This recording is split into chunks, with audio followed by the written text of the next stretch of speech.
शौच संयम तप त्याग उपाव है।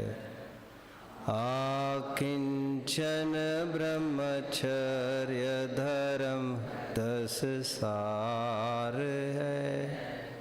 चहुगति दुख ते निकारी मुक्ति करतार है।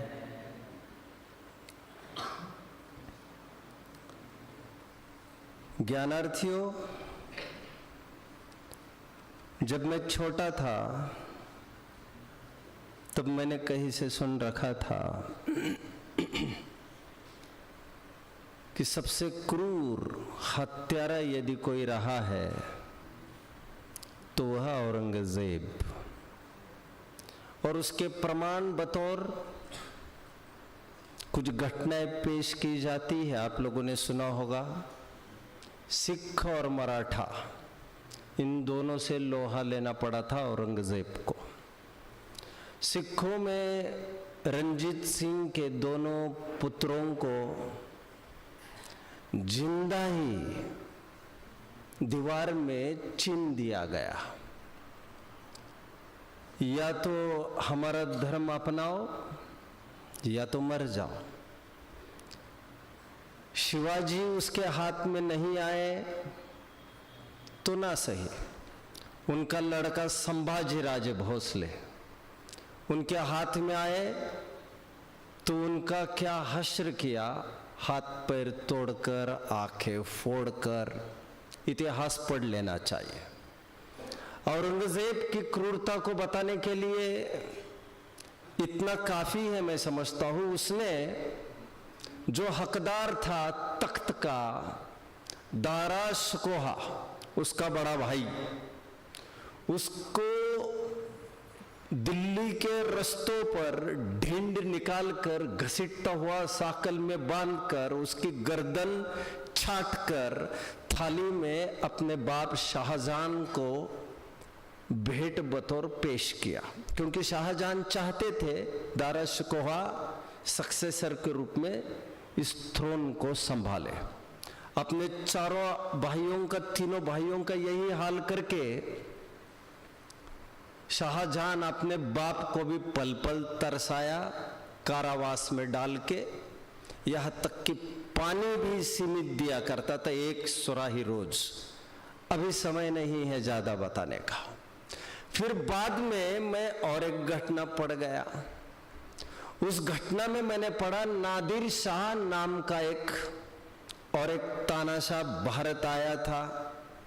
उसने दिल्ली को एक दिन में इस कदर रौंदा कि 20-22 हजार जनों की लाशें एक दिन में ही बिछा दी। तो मुझे लगने लगा वो ज्यादा क्रूर है। फिर पढ़ते पढ़ते मैंने सद्दाम हुसैन को पढ़ा, इराक, और ये सुना किसी कारण से उसने 124 जनों को लाइन से खड़ा किया और लाइन से उड़ा दिया। फिर मैंने सुना मुसोलिनी के बारे में। मुसोलिनी ने 7 लाख जनों की हत्या की अपने जीवन में, लेकिन ये करने के लिए उसने 21 साल लगाए। आपके दिमाग में है कोई और खूंखार? हिटलर को याद न करे तो कैसे काम चलेगा। हिटलर नाजी का परचम लहराने के लिए जर्मनी का, उसने 60 लाख जीव्स की हत्या कर दी। जीव्स यहूदी कितने? 60 लाख कंसंट्रेशन कैंप्स में बांधकर सफोकेशन जैसे गैसेस वासे छोड़कर। लेकिन यह काम करने के लिए उन्हें 6 वर्ष लगे। मेरे दिमाग में यही क्रूएल प्रशंस के रूप में यही घूमते थे। जब मुझे धर्म की रुचि लगी तो मैं थोड़ा अध्ययन, थोड़ा मतलब मैं दिन में, मुझे याद आता है लगभग मैं 20-22-24 घंटे अध्ययन कर लेता था। और यह दौर सालों तक चलता रहा है। रात में भी मैं सोता था कि नहीं सोता था, यह मुझे अच्छे से याद नहीं आ रहा है। लेकिन जब जैन इतिहास पढ़ने लग गया तो मेरी आंखें खुल गई, मुझे पता चला इतना रक्त रंजित इतिहास तो कहीं भी नहीं है। And I came across the most cruel personality I have ever heard, जिन्होंने एक सेकंड में करोड़ों को वैसे ही निपटा दिया। ओहो, कितने, एक सेकंड में। इतना रक्त रंजित इतिहास है कि इसके पन्ने पलटते हुए आपकी उंगलियां, आपके हाथ खून से लथपथ ना हुए तो कहना। और ये कौन शख्स होंगे? ये वे ही थे जिन्होंने एक मिसाइल दागी थी, जिस मिसाइल का घनांगुल के असंख्यात विभाग से बढ़ते हुए 9 बाय 12 योजन तक के सिंदूरी रंग के बिलाव आकार का रूप धारण करके संपूर्ण द्वारका को ध्वस्त किया था। व्यक्ति वही थे द्विपायन। और मुझे लगा सबसे बड़े हत्यारे तो यही है। और आज तक के जितने भी हुए हैं, हिटलर हो, मुसोलिनी हो, सद्दाम हो, औरंगजेब हो, इन्होंने इतना क्रोध नहीं किया कि इस क्रोध के साथ वे भी तबाह हो गए। बट ये घटना प्रथमान युग में और एक आध घटना आती है द्विपायन जैसी, बट एक घटना हमारे लिए काफी है। जब अशुभ तेजस शरीर छोड़ा जाता है, अत्यंत क्रोध के वश, संक्लेश परिणाम वश जब मिसाइल छोड़ी जाती है तो वे अशुभ तेजस शरीर सबको ध्वस्त करके नियम रूप से अंतर मुहूर्त में लौट कर आता है और उनको भी ध्वस्त करता है। उससे पहले ही वे मिथ्यात्व में आ चुके होते हैं। देव पर्याय बांधी है, इसलिए बाल बाल बच गए, नहीं तो क्या हाल होता उनका पता नहीं। गए देव के सामान्य किसी पोजीशन पर चले गए, एक क्रोध के वशीभूत होकर जीवन भर की साधना धू धू करके राख हो गई। दूसरों को तबाह करूंगा सोचकर उसमें कितनी सफलता हुई वे जाने, बट इसमें उनका ही भावलिंगत्व खा गए। ऐसा गुस्सा क्या काम का, जिसमें दूसरों को मिटाने के साथ साथ अथवा मिटे अथवा न भी मिटे, अपना ही मिटना हो। त्रिंगुलम पातयन पद्भ्याम स्वयं दंडेन पात्यते। त्रिंगुल नाम का ऐसा हथियार बताया है, उसको गिराने जाओ तो उल्टा वही गिराता है आपको। इष्टोपदेश का 10वां छंद होगा, 10वां श्लोक होगा, देख लेना चाहिए आपको। विराधक कथम हंत्रे जनाय परिकुप्यति, ये क्यों क्रोध करता है समझ में नहीं आता। उत्तम क्षमा। प्रथमान योग की एक साधारण घटना है। सनत कुमार के दरबार में, वैसे तो इंद्रों के दरबार में खबर आई कि इस भूतल मतलब ऑफ कोर्स इसी विशिष्ट कर्म भूमि का सबसे सुंदर व्यक्ति कामदेव जो थे सनत कुमार, उनकी सुंदरता के चर्चे वहां पर भी होने लग गए और देव परीक्षा के लिए नीचे आ गए। और जब देवों ने दरबार में आकर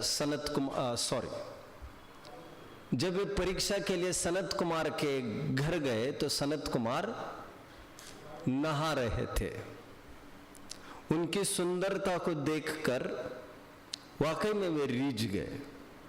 रीझते हुए उन्होंने इशारे में कुछ किया होगा प्रशंसावाची कि मानना तो पड़ेगा, सुंदर तो है। ध्यान गया सनत कुमार का। अभी देखिए किस प्रकार जहर मिल गया।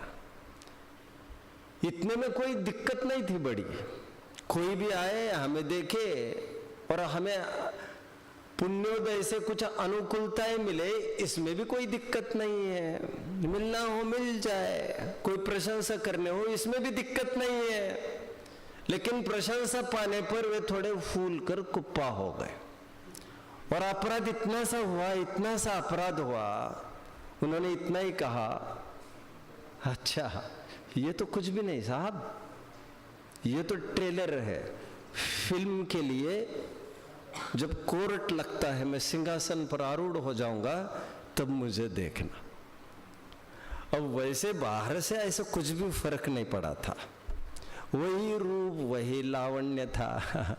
और फिर आप जानते हैं परीक्षा के रूप में पहले तो उन्होंने एक इशारा किया निषेधार्थ, नाराजी वाला, कि वो बात नहीं रही, तो उनको भारी आश्चर्य हुआ। वो बात अभी तो बंठन कराया हो। तो उन्होंने कहा कि वो बात इसीलिए नहीं रही क्योंकि अभी धीरे धीरे धीरे धीरे जिस समय से आपने परिणाम किए आना कोर्ट में, उस समय से आपके शरीर में रोग प्रारंभ हो गए, उसी समय से। और वो धीरे धीरे फैलता जाएगा, खा जाएगा पूरा जर्जरित कोड़, जिसमें पूरा शरीर धीरे धीरे गल जाएगा। यकीन नहीं हुआ तो किसी रूप में यकीन करा दिया, और फिर क्या हाल हुआ आप जानते हैं।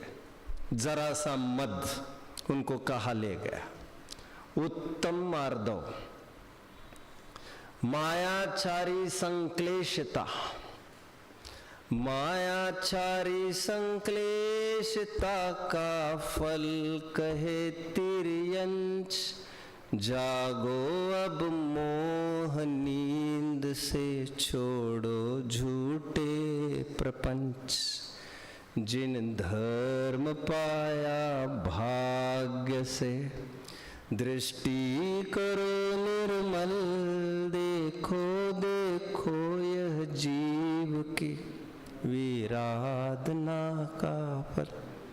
बोलता क्या है? मैं सही काम नहीं करता हूं, सही निर्णय नहीं लेता हूं,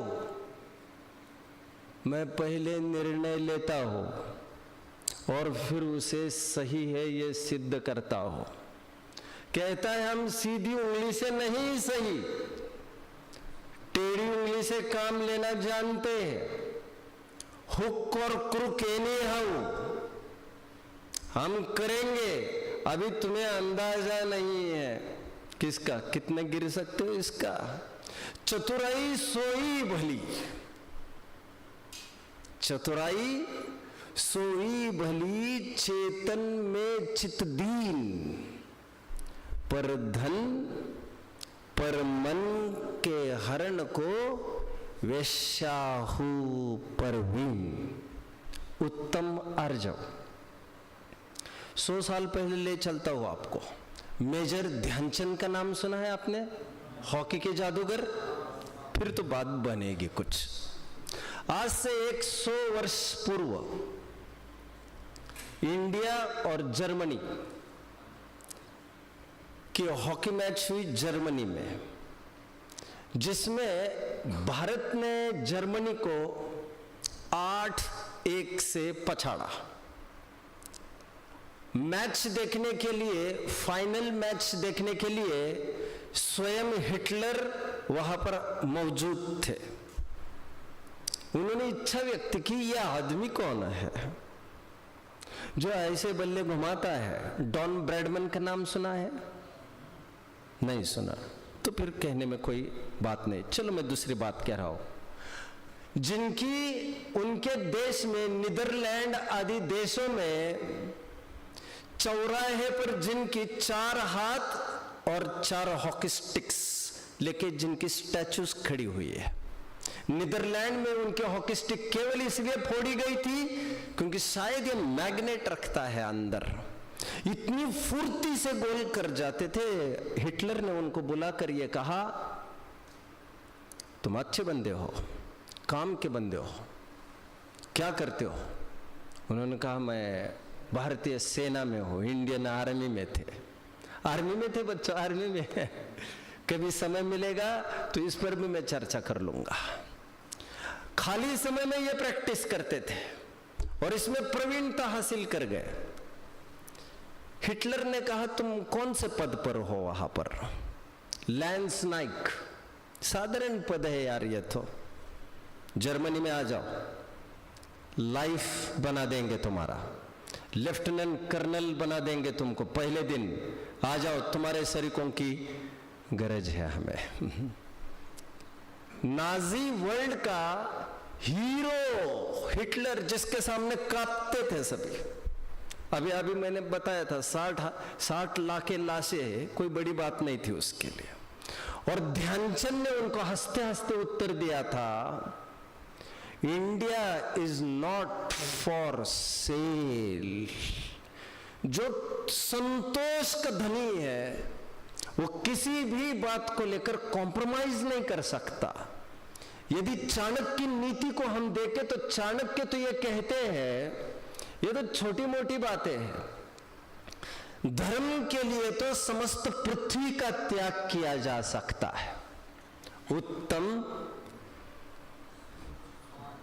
शौच एक सूत्र है प्रसिद्ध, होगा 29वां सूत्र होगा 5वें अध्याय का, I am not very sure, Tattvartha Sutra. उत्पाद वे ध्रुव युक्तम सत, कौन से नंबर का है बच्चों? चलो, शुड बी रिफर्ड। उत्पाद वे ध्रुव युक्तम सत, ये सूत्र का भी जो अर्थ कर रहा हूं गौर से सुनना, काफी चर्चा दोपहर में तो चलती ही रहेगी। उत्पाद भी सत, व्यय भी सत, द्रव्य भी सत, और ये तीनों सत एक ही महासत के अंश। महासत मतलब उस महासत्ता की बात नहीं कर रहा हूं मैं समग्र द्रव्य की बात कर रहा हूं, प्रमाण के विषयभूत द्रव्य की बात कर रहा हूं मैं। एक पॉज लेकर बीच में 2-5 सेकंड ले लूंगा आपके। कितने ज्ञानार्थी मुझे फॉलो कर रहे हैं अच्छे से? शाबाश शाबाश, अच्छा है अच्छा है। ये मेरी खुराक है, मुझे यह भोजन भी नहीं मिलेगा, इट विल डू, आपको शिकन भी नहीं दिखेगी यहां पर, बट मुझे यहां पर यदि कुछ आकर चाहिए जिससे मैं प्रसन्न हो सकता हो, तो आपसे मुझे रिस्पांस भर चाहिए। और फिर 10 दिन के बाद क्या मालूम फिर जीवन में मिले ना मिले। आपकी चर्चे तो सुनेंगे हम बुढ़ापे में, यदि बुढ़ापा आएगा तो। आपके जिन प्रभावना की, जैन शासन के प्रभावना की चर्चे तो खूब सुनेंगे और कान तो तरसते रहेंगे। एनीवे, बाय द वे, ये बालक है जो आगे बैठा है, उसको संभालो यारो कोई। आपस में थोड़े इतना तो ध्यान दिया करो। स्थितिकरण अंग है ये, मैं कहता हूं। इसे क्या कहते हैं बच्चों? अभी अभी आपने सम्यक दर्शन के 8 अंग बोले थे, कुछ भाव भी जानते हैं आप उसका? बहुत अच्छा। एक स्थितिकरण है, चलित होते हुए को स्थिर करना, अस्थिर होते हुए को पॉइज करना, लड़खड़ाते हुए को बैलेंस्ड बनाना। हम में से कोई भाई शिथिल होता है, ये शिथिलता का नमूना है, उसको जागृत करना हमारा कर्तव्य है। मैं उत्तम सत्य की बात कर रहा हूं, बीच में व्यवधान आ गया। उत्पाद वे ध्रुव युक्तम सत, ध्यान से सुनना मेरी बात को। होने को तीनों सत है, द्रव्य जैसा सत है वैसा ही सत उत्पाद भी है, वैसा ही सत व्यय भी है। थोड़ी देर के लिए उत्पाद व्यय शब्दों को हटाकर मैं केवल पर्याय शब्द प्लेस करता हूं। द्रव्य भी वैसा ही सत है जैसी पर्याय सत है, पर्याय भी वैसी ही सत है जैसा द्रव्य। सतपने में अंतर नहीं है, अंतर होगा सत के समय में। एक क्षणिक सत है और एक त्रिकाल सत है। त्रिकाल सत के सामने क्षणिक सत को गौण करके उसे असत कहने का प्रचलन होता है। विशेष चर्चा दोपहर के सेशन में 1-2 दिन में वैसे ही चलने है। मैं फिर से दोहराता हूं, त्रिकाल सत के सामने क्षणिक सत को गौण करके असत कहने का प्रचलन है। हालांकि प्रवचन सारादि ग्रंथ तो ऐसा नहीं बोलते, समय सारादि ग्रंथ जरूर पर्याय को असत कहते हैं। उनकी फील्डिंग लगाने के लिए तुरंत टीकाकार उतर आते हैं मैदान में, क्योंकि समय सार के कथन सब सापेक्ष कथन है। जयचंद जी छाबड़ा 11वीं गाथा की टीका में कहते नजर आ रहे हैं, यहाँ पर अभूतार्थ कहा, असत्यार्थ कहा, तो वो राग द्वेष रूप पर्याय नहीं है, ऐसा नहीं। मैदान में उतर आकर ये कह रहे हैं, आचार्य देव का मंतव्य यह है कि उसे गौण किया जा रहा है फिलहाल। तो गौण करना ही क्यों? कुछ प्रयोजन की सिद्धि के लिए कुछ करना पड़ता है। प्रयोजन के बिना वैसे ही जनवानी लिखी ही नहीं जाती है। प्रयोजन मनुद्दिश्य मंदोपि न प्रवर्तते। ये तो ग्रंथ लिखने जैसा गुरुतर कार्य है, ये बिना प्रयोजन कैसे हो सकता है? उत्तम सत्य। चलिए, जिस विभूति से आज हमारा मिलाप होने वाला है, जिस रास्ते से हम गुजरने वाले हैं अभी, वह रास्ता नहीं है, बड़ी सकरी गली है। उस गली में अवगाहन आयरे गहरे नहीं कर सकेंगे, आयरे गहरे करते भी नहीं है। ये reserved and special reserved for मनुष्य कोटा है। मनुष्य के अलावा 3 गति के जीव ये काम कर नहीं सकेंगे। वैसे ही आज उत्तम संयम के ही दिन याद आ रहा है। द्वादशांग में पहला अंग आचारांग। आचारांग का तात्पर्य श्रावकाचार नहीं, उसे उपासक अध्ययनांग में पढ़ लेना। आचारांग में श्रमणाचार का उल्लेख है। 12 कोट में पहला कोट किसका? मुनिराजों का। सब जगह संयम ने अपना वर्चस्व जमाए रखा। बट फिलहाल तो मुझे यह कहना है, उस संयम के अधिकारी हम मानव हैं, हम भाग्यशाली है। और हम ही थोड़ी देर में मैं एनालिसिस करने वाला हूं। आज टेक्निकल एनालिसिस होगा, किसी अनुयोग विशेष की बात न करके। कल टोटली द्रव्ययोग की तरफ मैं झुका था। आज की चर्चा टोटली टेक्निकल एनालिसिस होगी। चरणायोग की चर्चा का आज मूड नहीं है, और जैसी मांग करेंगे आप उसके अनुरूप मैं चर्चा भी कर सकता हूं। बट अभी फिलहाल मैं टेक्निकल एनालिसिस थोड़ी देर में संयम की प्रारंभ करूंगा। लेकिन अभी मैं कह रहा हूं, ये इतनी सकरी गली है कि केवल मनुष्य अधिकारी है। इसका एक प्रसिद्ध प्रसंग सभी जन जानते हैं, पालकी उठाने का, तीर्थंकर की दीक्षा की बेला का, जिसमें अधिकारी के तो रूप में जब लड़ाई और आपस में होड़ लग गई अहम अग्रे की मैं पहले, तो उसमें यह कहकर मैच का रिजल्ट दिया गया। ध्यान रखना, जो संयम के अधिकारी है वे इसे उठाएंगे।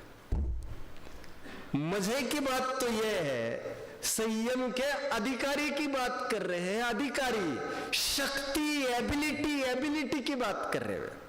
अभी संयमी है नहीं कोई लेकिन केवल संयम धारण करने की योग्यता तुम मानवों में है। इस न्याय से प्रथम स्थान उनको दिया गया और पालकी को लेने का योग उनका बन गया। इसलिए कहा जाता है, यहाँ के कुछ हल्के मनुष्य देवों का वैभव पढ़कर लार टपकाते होंगे, बट हमने तो 12 भावना में पढ़ा है, नर काया को सुरपति तर से सो दुर्लभ प्राणी। विदाउट वेस्टिंग टाइम, यदि टाइम मिला तो मैं विशेष चर्चा बाद में कर ही सकूंगा। अभी मैं टेक्निकल एनालिसिस की ओर बढ़ूंगा, विच विल बी मार्केबल। मेरा रेफरेंस का सोर्स 276वां पेज मोक्ष मार्ग प्रकाशक का एक बिंदु है, दैट क्लिक्ड मी और उससे विषय वस्तु खड़ी है। अक्सर जो लॉजिकल अप्रोचेस में देता हूं उसका सोर्स, स्रोत मूलतः मोक्ष मार्ग प्रकाशक है। मैं खूब रीझा हूं इस ग्रंथ से और मेरी हर समस्या का हल मुझे इस ग्रंथ में मिल जाता है। संयम की बात करते हैं, प्रथम दृष्टि में संयम कहते हैं, ये हमारे दिमाग में कुछ आया है। अभी क्या आया है उसकी तो चर्चा हम बाद में करेंगे, लेकिन संयम क्या है उसके लिए दो व्यक्तियों को मैं आज आपके बीच में खड़ा करूंगा। एक तरफ मैं मनुष्य को लूंगा और एक तरफ मैं देव को लूंगा। देवों में सबसे भद्र परिणामी कौन होते होंगे वैसे, क्या अंदाज है? सुपरलेटिव डिग्री वाले कौन? सौधर्मिंद्र। अरे क्या नाम लिया है, सब व्यवस्थाओं में उलझाए, नाच गाने में लगाए। ठीक है आदमी अच्छा एक सम्यक तो ये, बट अभी वैसी बात नहीं है। ऊपर का ग्रेड बोलो, सर्वर सिद्धि के देव, और उत्तर विशुद्धि तो बढ़ती ही जाती है। ये तो रूल है। एक सूत्र बोल रहा है चौथे अध्याय का, प्रारंभिक सूत्रों में 9वां 10वां सूत्र होना चाहिए, सर्च करना चाहिए। उत्तर विशुद्धि बढ़ती है, ऐसा साफ लिखा है।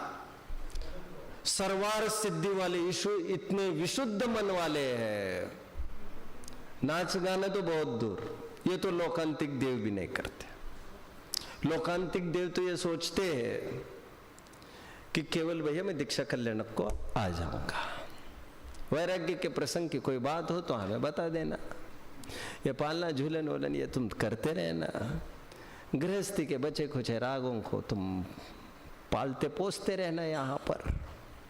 हालांकि वे सम्यक दृष्टि है और उनका नजरिया वैसा नहीं है जैसा लोग आज समझ बैठे। अच्छा चलो बात आई है तो एक खड़ी कर ही देता। तांडव नृत्य क्यों करता होगा जी? तांडव नृत्य क्यों करता होगा? सौधर्मिंद्र तांडव नृत्य करता है, क्यों करता है? पुराण में ऐसा आया है ये तीर्थंकर का जी, ये मुक्त होगा। प्रत्यभि ज्ञान देखो, सादृश प्रत्यभि, एक दिन मैं भी मुक्त हो जाऊंगा। अपनी मुक्ति का एहसास उनको हो जाता है, उस स्वयं की मुक्ति के एहसास में वे झूम उठते हैं। ऐसा प्रसंग मैंने पढ़ा है। आज लोग किस प्रकार लेते उसको राग रंग के रूप में अभी मुझे नहीं उलझना, बड़े विशुद्धतर इतने हैं सर्वार सिद्धि वाले देव, वे कहते समो शरण में भी नहीं आना हमें, तो दीक्षा कल्याणक जाओ तुम, केवल ज्ञान कल्याणक आए, समो शरण में तो चलेंगे नहीं, आप चले जाइए, हम यहीं बैठकर चर्चा कर लेंगे। अच्छा यहाँ और वहां माल तो कुछ नया बिकता नहीं है, नेत्र इंद्रिय विषयों का कोई आकर्षण नहीं है हमको, और मुश्किलें पड़ सकते, वहां जाकर भटक वटक जाए तो ये रिस्क कौन ले सकता है। यहाँ है मस्त है, उत्तम है, हमें किसी बात की कमी यहाँ तो नहीं दिख रही है। सर्वर सिद्धि के देव को लेते एक तरफ, सबसे विशुद्ध परिणाम वाला देव। अब ये सम्यक दृष्टि तो है ही, और एक बहु अवतारी भी है, और कोई देव एक बहु अवतारी से तो कम से तो कोई गुंजाइश ही नहीं है। हाँ ये मैं जानता हूं 33 सागर लगेंगे सो तो लगने दो। अभी एक तरफ देव को खड़ा करेंगे हम, और एक तरफ मनुष्य को खड़ा करेंगे। बच्चों मनुष्य में पंचम गुण स्थान वर्ती खड़ा करेंगे आज, और एक तरफ जो सर्वर सिद्धि के देव है वे सम्यक दृष्टि तो है ही। नवग्रह के ऊपर के जितने भी देव होते हैं बच्चों, वे सब मुनि दशा के फल स्वरूप वहां गए रहते हैं। अब जानते हैं मिथ्या दृष्टि भी ग्रेवेक में जा सकते हैं, जानते हैं सभी, बट असंख्यात देव सम्यक दृष्टि होते हैं। असंख्यात्वे भाग, 1:, असंख्यात रेशो चलता है। मिथ्या दृष्टि की बहुलता होती नहीं है वहां पर, वो तक पॉसिबिलिटी दर्ज कर दी कि वो कहां तक जा सकता है। एनीवे, एक तरफ मैंने पंचम गुणस्थानवर्ती मनुष्य रखा है और एक तरफ चतुर्थ गुणस्थानवर्ती देव। इन दोनों के बहाने आज संयम का टेक्निकल एनालिसिस करेंगे। संयम का टेक्निकल एनालिसिस करने के लिए जरूरी है संयम के भेद प्रभेद आप मुझे पहले बताए, क्योंकि हमें लगेंगे हर कदम पर। कितने भेद है भैया संयम के? शाबाश। प्राणी विधान में आप लोग भी रहते हो क्या बच्चों? नहीं रहते आप? अच्छा, कुछ भी नहीं, कोई भी नहीं रहता है? अच्छा अच्छा, ओके ओके ओके। इंद्रिय संयम और प्राणी संयम, दो प्रकार के संयम का है। प्राणी संयम कितने प्रकार का आज डिस्कस किया किसी ने? दिन भर में किया है किसी ने डिस्कस? हाँ या ना, कुछ तो बोलो। डिस्कस मतलब चर्चा किसी ने की है? किसने की है भैया? आज आपने पढ़ा था? अच्छा अच्छा, अकेले में पढ़ा है आपने, ठीक है, बहुत अच्छा बहुत अच्छा। मंगलायतन में भी खूब पढ़ते हैं बच्चे, निजी स्वाध्याय भी करते हैं आधा 1 घंटा। जब माहौल था, जब मैंने देखा था, सब बहुत अच्छा सिनेरियो चलता था। एक सीनियर बच्चा जूनियर बच्चों को पढ़ाता भी था। क्लासेस के अलावा ये सब इतना मतलब इतना जोश था धर्म के पढ़ने में भी, ठीक है। संयम 2 प्रकार का, प्राणी संयम, इंद्रिय संयम। इंद्रिय संयम 6 प्रकार का। इंद्रियों के 6 प्रकार के इंद्रियों के विषयों से विरक्त। 6 इंद्रिय मतलब ऑफ कोर्स 5 इंद्रिय और 6 सेंस मन। इन्हें 12 प्रकार की अविरति भी कह सकते हैं बच्चों। असंयम और अविरति एक अर्थवाची, विरति और संयम एक अर्थवाची। कुछ समझ रहे बच्चों? किसी भी रूप में आ सकता है। और 6 प्रकार का प्राणी संयम, असंयम कहो संयम कहो। 6 प्रकार का प्राणी संयम कौन सा? षटकाय जीव, 5 स्थावर और 1 त्रस। बस अब मैं आगे बढ़ लेता हूं।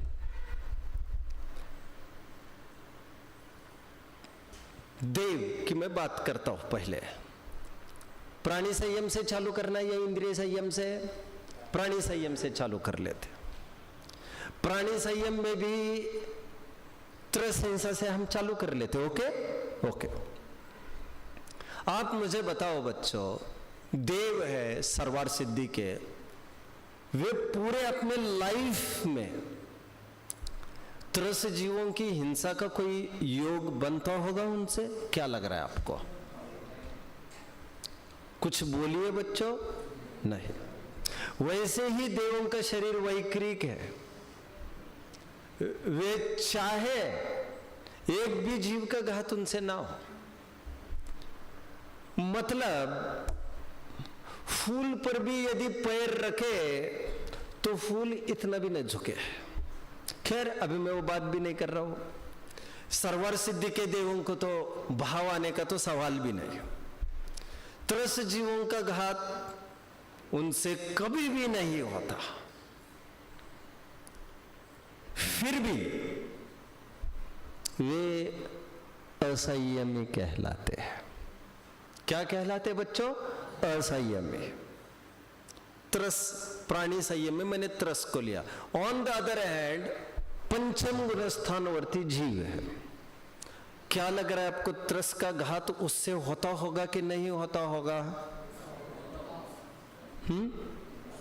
त्रस हिंसा को अच्छा 6 ढाले हो गई आपकी? 6 ढाले भी नहीं हुई क्या? ओके। अच्छा मतलब आपको 3 ही 4 महीने हुए हैं अभी दाखिल होकर? 2 ही महीने हुए दाखिल होकर। ओके ओके ओके, एकदम फ्रेश माल है ये तो। ओके ओके, नहीं नहीं ठीक है ठीक है, अभी 2 ही महीने हुए हैं। ठीक है ठीक है।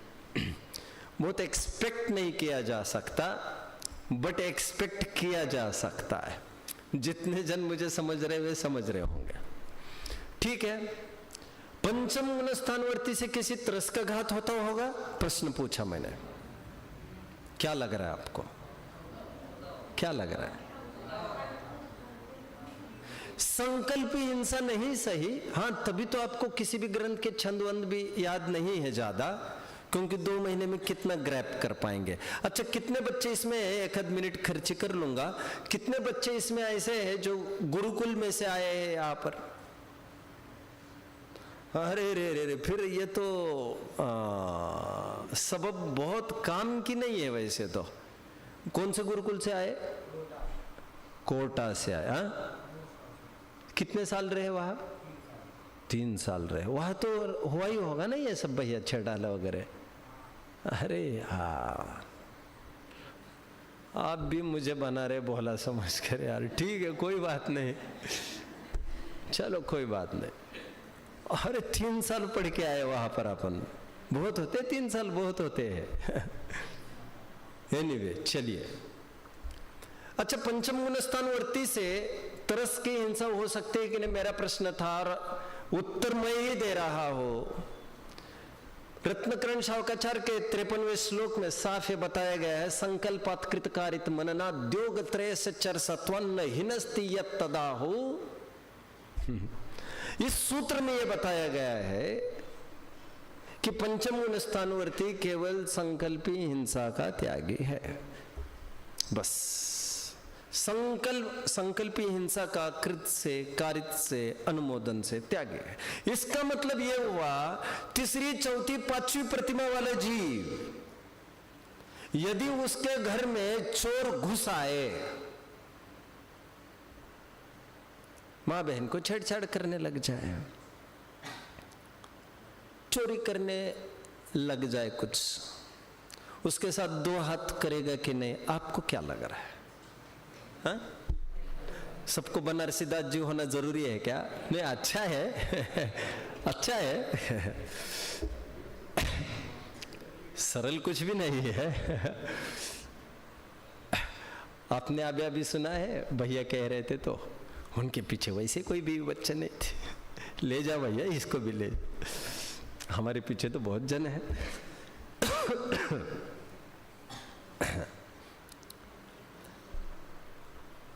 हो सकते हैं कि नहीं? 2 हाथ हो सकते हैं कि नहीं?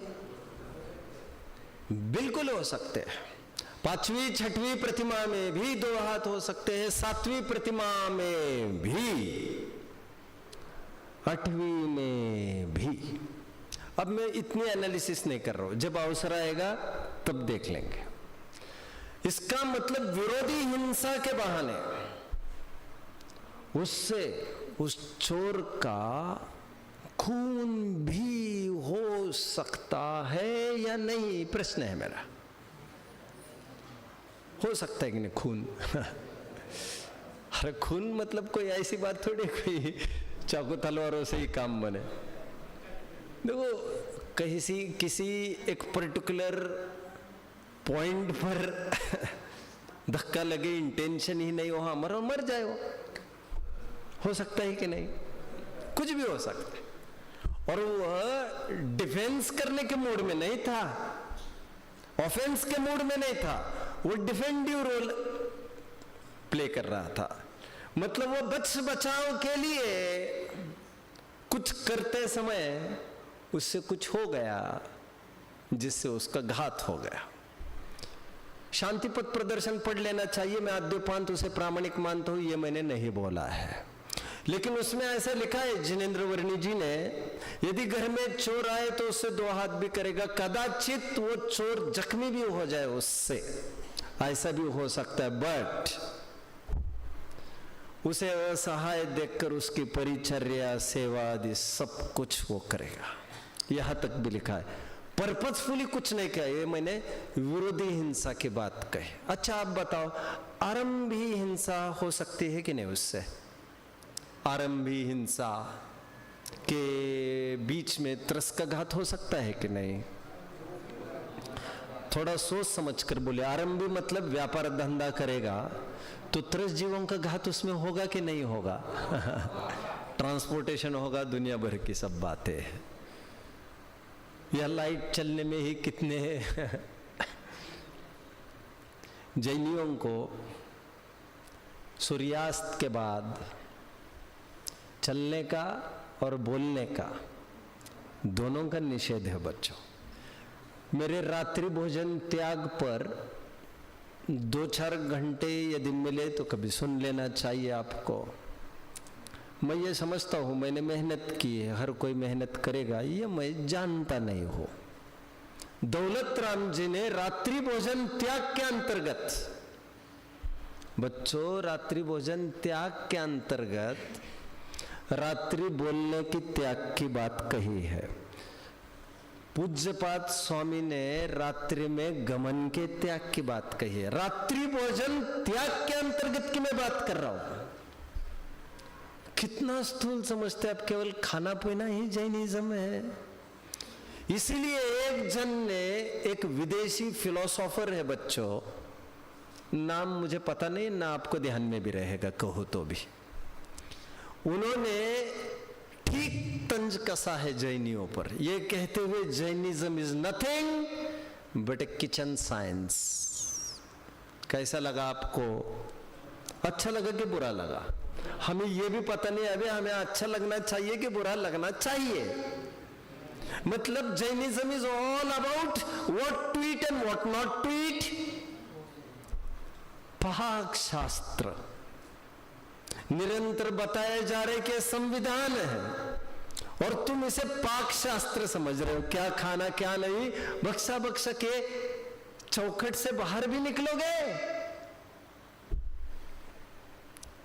रात्रि भोजन था, हम रात्रि में भोजन नहीं करते। इसीलिए पहले जमाने में मंदिरों में भी लाइट्स वगैरह नहीं हुआ करती थी बच्चों। मंदिरों में कोई जाता ही नहीं था, मंदिर बंद ही होते थे इनफैक्ट, और भरे रहते थे धर्मशालाएं। वहां पर खूब भीड़ में आते थे और खूब पाठ वगैरह रात रात भर चलते रहते थे भीड़ में। पूरे तत्व चर्चा करने हो तो तत्व चर्चा भी हो जाती थी। बट ये समय हमारे लिए है। एनीवे, मैं थोड़ा द्रव्य संयम की ओर बढ़ गया। मुझे त्रस की बात करनी थी। आरंभी हिंसा होगी कि नहीं, सॉरी, उद्योगी हिंसा होगी कि नहीं होगी? सॉरी, मैं अभी आरंभी कह रहा था क्या? कोई बात नहीं। आरंभी और उद्योगी का थोड़ा मैं डिफरेंस करके दिखा सकता हूं, जो मेरी दृष्टि में मुझे लगता है।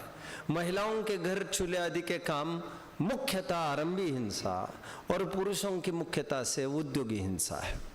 मुख्यतः की मैं बात कर रहा हूं, दोनों जगह दोनों आपको शामिल मिलेंगे।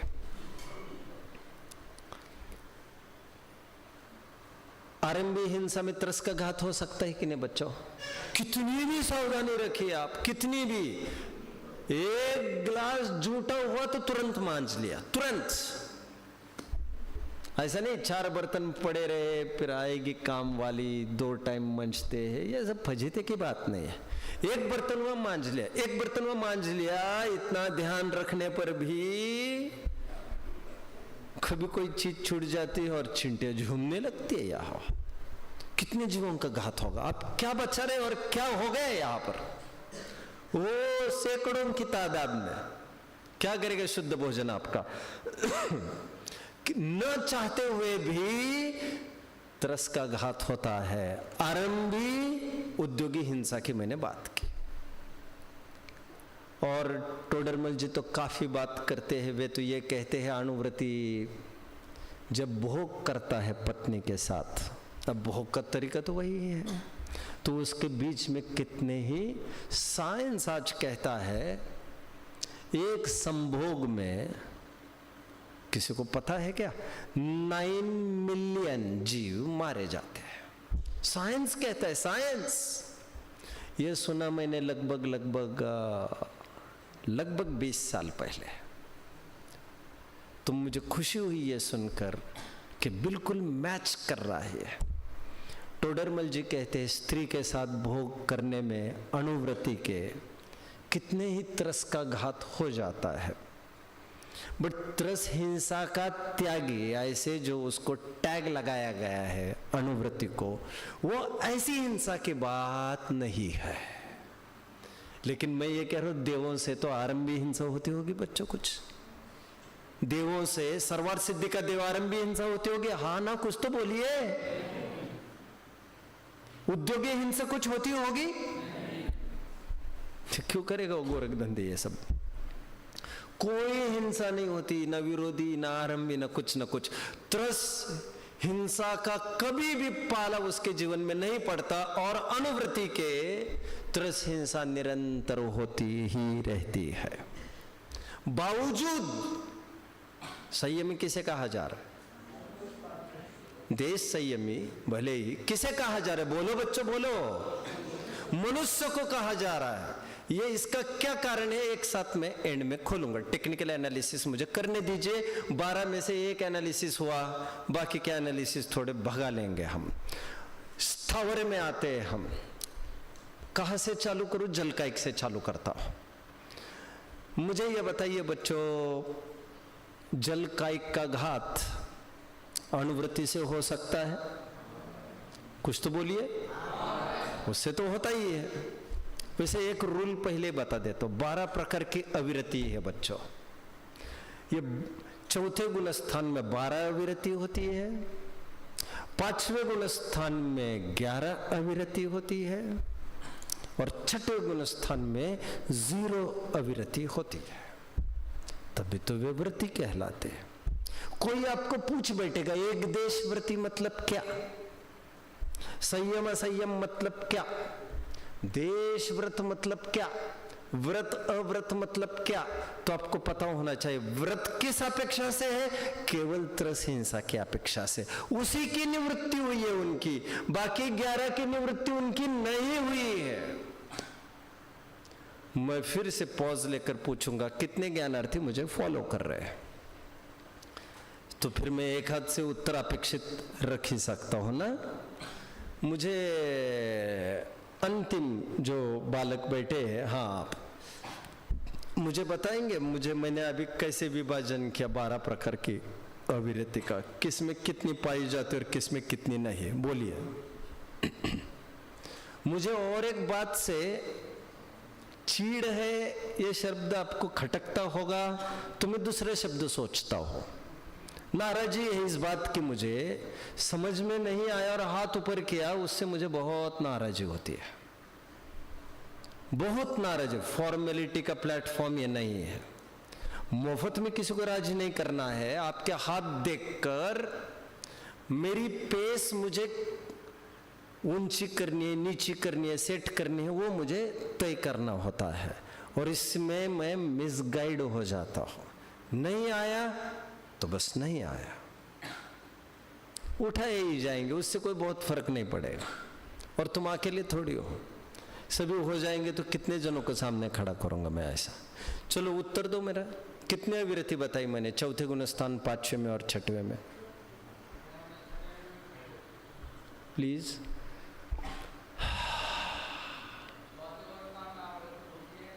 बहुत बढ़िया। नहीं, आपको फिगरेटिव बोलिए,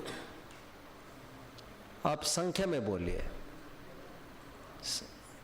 चलो बोलो, आप बोलो। हाँ बढ़िया, मत करो प्रॉम्प्टिंग, बोलो। हाँ तो कुछ तो बोलो।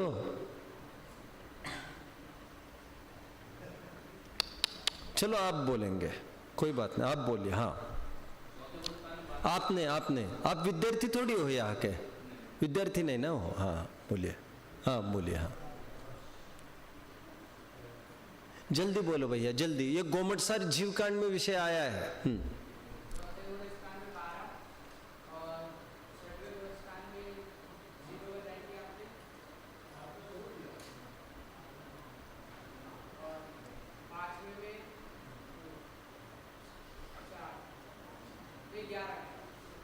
क्या क्या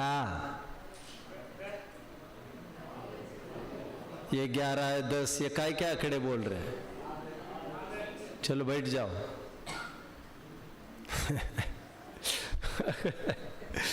ठीक है। तरस का हुआ। मैंने अभी किसके लिए स्थावर में कहां से चालू किया? जलकायिक। आप मुझे बताइए, जलकायिक का कभी संबंध आता है देवों का जीवन में? कभी नहीं। जलकायिक की कभी भी हिंसा उनके माध्यम से होती ही नहीं। मनुष्यों में आइए, होती होगी कि नहीं? भले ही पानी छान कर पीते होंगे, छानने के बाद उबालते तो होंगे आप। उबालना मतलब क्या होता है? अचित करना मतलब होता क्या है? अचित मतलब वही है,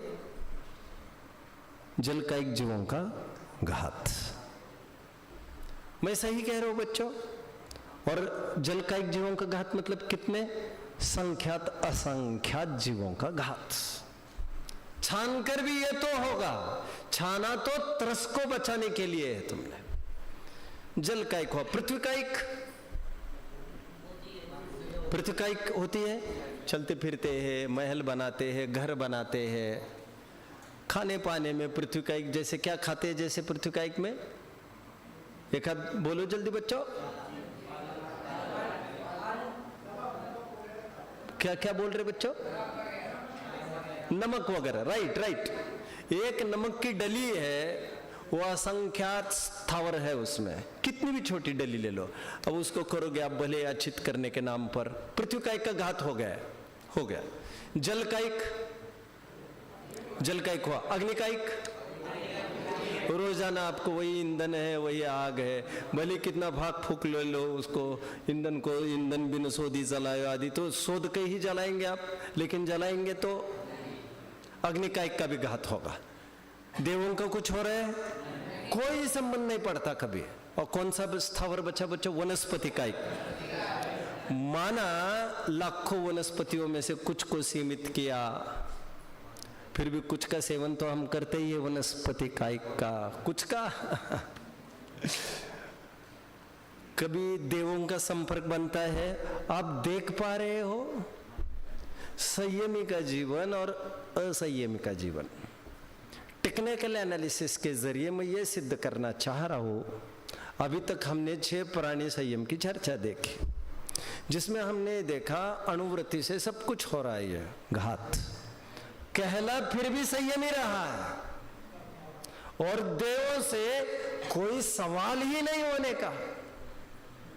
उनको न खाना है न पीना है, न आग चाहिए वायुकायिक के नाम पर, ना ही उनको पंखा चाहिए। अणुवृत्ति पंखा नहीं सही, मान के चलिए थोड़ी देर के लिए, अणुवृत्ति पंखा नहीं सही, लेकिन ये विकल्प आया, बहुत गर्मी है, खिड़की खोल दो रे जरा, चलो वहां पर पेड़ के नीचे। वायुकायिक का घात हुआ कि नहीं बच्चों? हीटर नहीं सही, धूप आ रही, चलो वहां पर जाकर बैठ जाते हैं। भले ही हिंसक उपकरण का प्रयोग नहीं कर रहा है अणुवृत्ति, बट मैं ये कह रहा हूं पांचों स्थावर का घात उससे नहीं रुक पाएगा। अच्छा, गाड़ी में बैठेगा कि नहीं अणुवृत्ति? क्या ख्याल है आपका? प्रारंभिक प्रतिमाओं की मैं बात कर रहा हूं, अब मैं घुसना नहीं चाहता कौन सी प्रतिमा तक और कौन सी में नहीं, फिर उलझन का विषय ना बने। अब फिर गाड़ी पर मतलब चलो साइकिल पर तो बैठेगा कि नहीं? अब साइकिल पर बैठा तो टायर के ट्यूब में वायुकायिक है कि नहीं? ये तो ट्यूब का उदाहरण दे रहा हूं मैं, ऐसे घर में क्या क्या सामग्री हो सकती हो अब क्या समझ रहे हो? पानी भले ही छान कर ले लिया खूब, उस एक इंद्रिय के साथ क्या कर लोगे आप? पांचों स्थावर के घात से आप नहीं बच पाओगे। उनको ना घर बनाने हैं, ना रसोई करनी है, ना पानी पीना, कुछ भी नहीं करना है। ये हो गया 6 प्रकार के प्राणी संयम असंयम के बाद मैं 6 प्रकार की इंद्रिय संयम की बात करता हूं। स्पर्शन इंद्रिय की बात करता हूं मैं। थोड़ा ठंड गर्म का, जैसे अभी धूप और हवा की बात ले रहा था मैं, वो वायुकायिक की अपेक्षा ले रहा था, ध्यान रखना।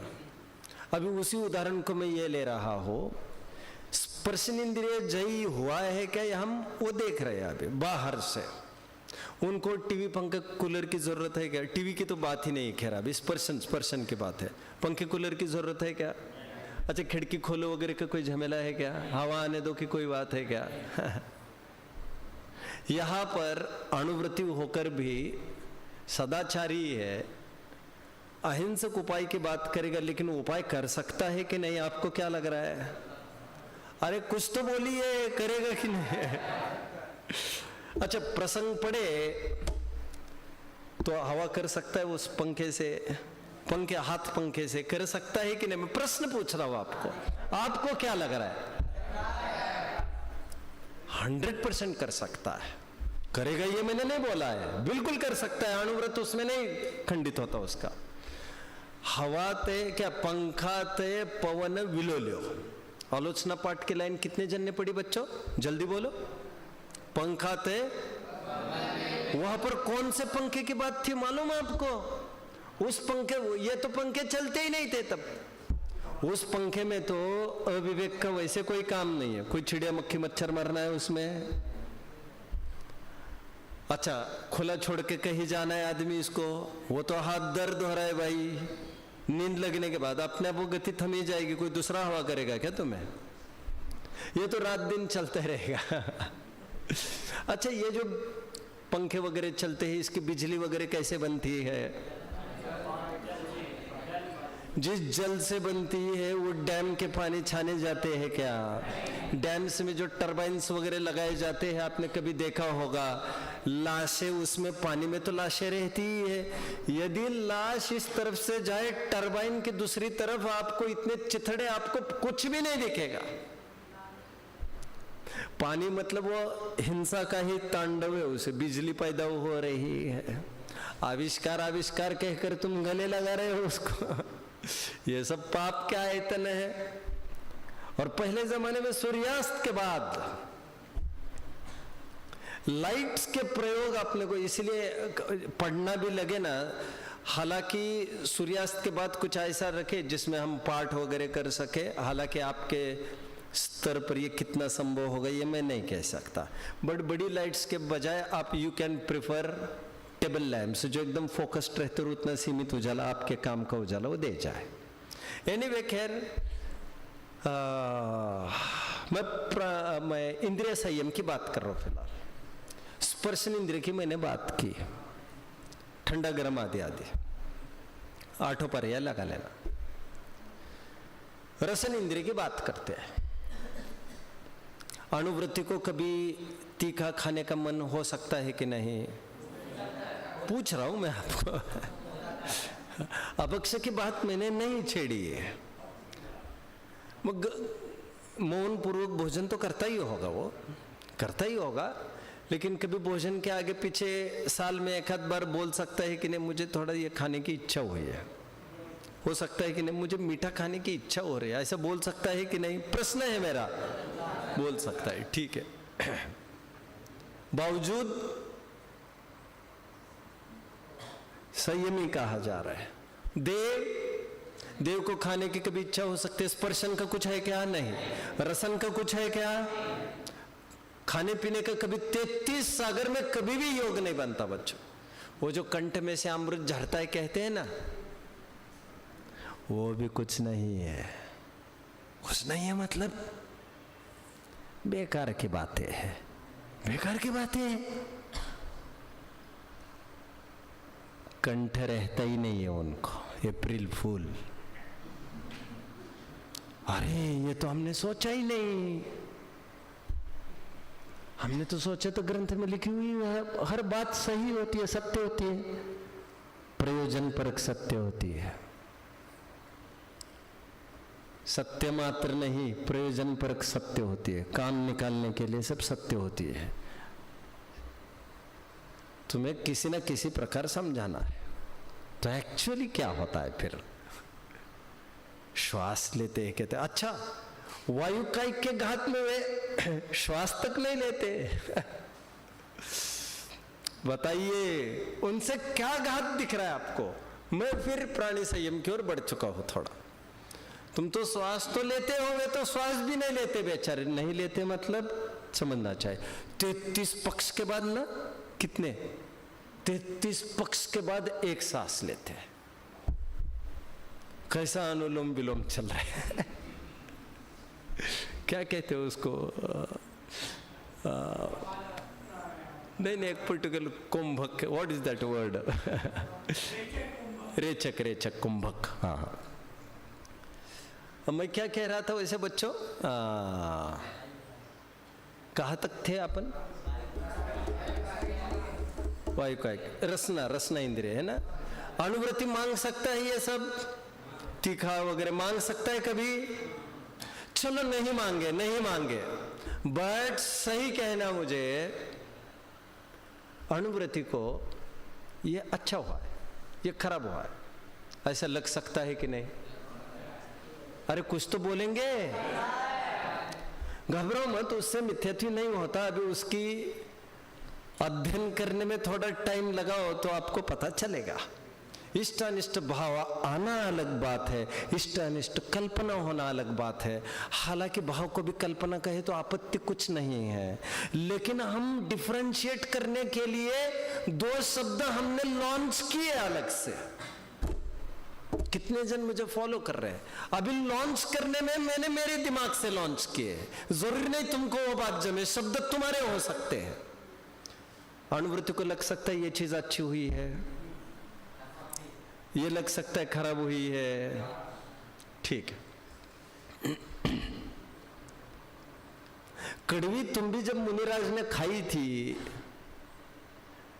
तो मुनिराज को अटपटा तो लगा होगा ना बच्चों? कुछ तो बोलिए। चलो मैं आपको अच्छी बात बताता हूं तो आपको पता चलेगा थोड़ा। ऐसा लिखा है मूल आचार में बच्चों, जो वक्ता मुनि है, स्पीकर, वो गर्म पानी पीने का प्राधान्य रखे। कैसा लगा आपको सुनकर? हाँ, तो हम तो ये समझ रहे थे मुनिराज को तो सब समान है। अरे इससे कुछ गुणस्थान नहीं जाता और ले तप बढ़ावने है तो जब बता ही रहे, अरे जब पूरा भोजन ही करने आ रहे हैं, उसमें रस की कहां बात आई है उसमें? एनीवे,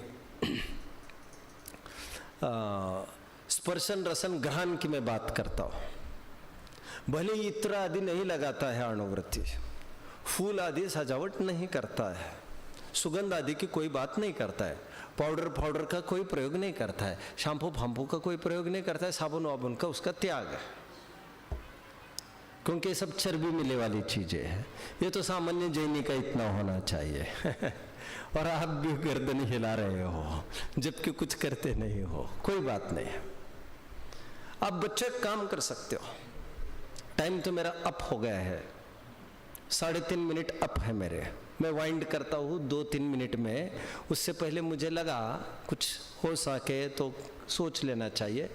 अष्टमी 14 को हम साबुन वगैरह का त्याग का विचार कर सकते हैं, तो उस बहाने हमारी भावना बनी रहे कि यह सब अनुचित है। साबुन वाबुन का प्रयोग तो करते ही होंगे आप लोग, वैसे नहीं करते? हाँ, अभी नहीं कर रहे। 10 लक्षण में कोई नहीं कर रहा बच्चा? अरे वाह, अरे इसमें भी 50-50 है। क्या हो रहा है?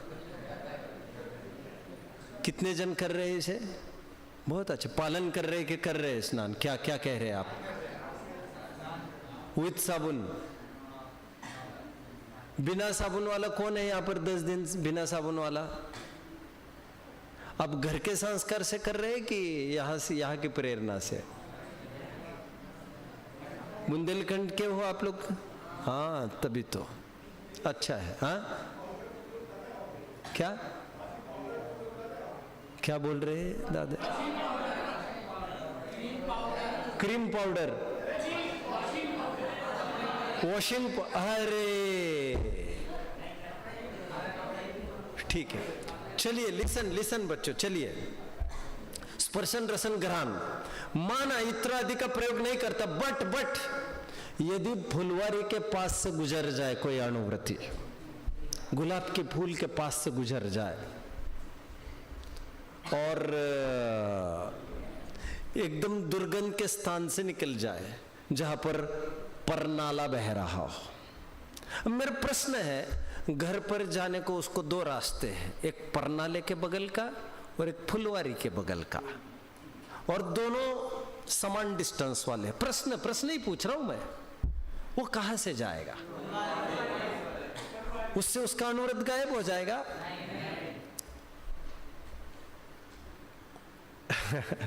ऐसा तो देवों को कभी भी योग नहीं बनता जीवन में। ग्रहण, स्पर्श, रस, ग्रहण, चक्षु। माने एक एक चीज नहीं देखता होगा वो, लेकिन दिखता तो होगा उसको। देखता नहीं होगा कुछ, लेकिन दिखता तो होगा, और दिखने पर कुछ तो होता होगा अपने अपनी भूमिका अनुसार। स्पर्श इंद्रिय में और एक बात समझ लीजिए बच्चों, मैं ब्रह्मचर्य की बात कर रहा हूं थोड़ी सी अभी। अनुवृत्ति भोग तो कर ही सकता है, अरे विवाह भी कर सकता है। पांचवी प्रतिमा वाला विवाह कर सकता है? कुछ तो बोलिए। पांचवी प्रतिमा वाला स्टेज पर चढ़ सकता है और विवाह भी कर सकता है, हाँ या ना? सचित्त त्याग प्रतिमा वाला है अभी, भावना उसके बराबर है अविवाहित रहने की, लेकिन कुछ भी बात बन जाए, बन सकता है कि नहीं, मेरी बात है, भूमिका क्या कह रही है। ऑन द अदर हैंड देवों को स्वप्न, अच्छा, एक मिनट और एक बात बच्चों, और एक बात। अनुवृत्ति है पहली प्रतिमा वाला, उसको विवाहित स्त्री के अलावा किसी और स्त्री के प्रति कभी कुछ भाव कदाचित आ सकता है? प्रश्न है मेरा। नहीं आता है तो फिर आप प्रतिमा का स्वरूप कभी पढ़ लेना। पढ़ लेना। अन्य विवाह करने नंग क्रीड़ा विटत विपुल तृषा। आगे क्या है? इत्वरिका गमनम च स्मरस्य पंचव्यतिचारा। और पहला प्रतिमा वाला निरतिचार पालन वाला नहीं होता है, अनुव्रत निरतिचार नहीं पलते। मैंने पहली प्रतिमा वाले को लाया है बीच में कोर्ट में, जिसका निरतिचार अनुव्रत अभी नहीं पल रहे हैं, वे दूसरी ही प्रतिमा में पल रहे हैं। पढ़ लेना चाहिए। निरतिक्रमणा शील सप्तकम चापी, या प्रतिमा देख लेना, दूसरी प्रतिमा का स्वरूप देख लेना रत्नकरण शौकाचार का, वहां से मैं बोल रहा हूं। वहां पर यह कहा जा रहा है दूसरी प्रतिमा में ही निरतिचार अनुव्रत का पालन होता है। अभी तक निरतिचार रूप से नहीं होता। मैं दूसरी प्रतिमा का भी ऑपरेशन करने जाऊंगा ना, मुश्किल पड़ जाएगी आपकी। दूसरी प्रतिमा वाले जी वैश्य के पास जा सकता है क्या? क्या कहना है आपका? ग्रंथ ये कह रहे इत्वरिका गमनम च। सुनो, दिमाग में जो अर्थ आप क्या आएंगे वो मत लगाना, फंसोगे, मरोगे तुम। मेरे पास बहुत समय नहीं है अभी, लेकिन ग्रंथ में साफ उल्लेख मिलेगा आपको। वैश्या के पास आना जाना आदि करने से दूसरी प्रतिमा वाले को, पहली प्रतिमा ही ले लेता हूं मैं, अतिचार लगता है। वैश्य के पास गया काय के लिए था तो है? देखो साहब, वो वैश्य है या हमें पता नहीं है। हमारी दुकान की उधारी थकी है, 20 दिनों से पैसा दे नहीं रही है वो। आप समझ रहे, ये तो हो ही सकता है ना। मैंने इसलिए कहा था आप आपके अर्थ मत लगाइएगा, ये फिर कभी। अभी तो इतना ही। मैं ये कह रहा हूं देवों से ऐसे भी कुछ अवसर नहीं होते।